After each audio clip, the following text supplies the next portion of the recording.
Want to make the most delicious make-ahead breakfast that could feed you for days or a crowd?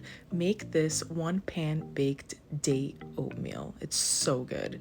Start by peeling your ripe bananas and adding it to the baking dish that you are going to bake the oatmeal in. Mash them really well, and then you're going to add in your rolled oats. These are Old Fashioned Rolled Oats.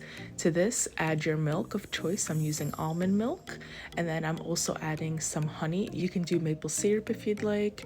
Add a little bit of melted coconut oil, some vanilla, cinnamon, baking powder, and stir this all together really well before going ahead and adding your Medjool dates. I'm using Natural Delights dates. I take out the pit, I chop them up finely, and then I add it to my oatmeal, but I make sure to scatter it evenly so you get a little piece of date in every bite. Lastly, I top it with some chopped pecans before I go ahead and bake it in the oven.